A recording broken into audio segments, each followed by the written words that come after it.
Qiyomat kuni jannat minbarlarida shunda toifa insonlar o'tirar ekanki, payg'ambarlarning havosi kelar ekan. Jannat ahli so'rar ekan, bu jannat minbarida o'tirganlar kim? Siddiqlarmi, payg'ambarlarmi deganda javob bo'lar ekanki, yo'q, bular Alloh uchun bir-biri bilan do'st bo'lgan, ya'ni Alloh uchun bir-birini yaxshi ko'rgan insonlar deb marhamat qilinar ekan.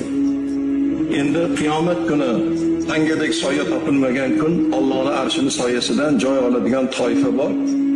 Shulardan bittasi do'st, Alloh uchun do'st bo'lgan insonlar. Boshimizga har xil kunlar keldi.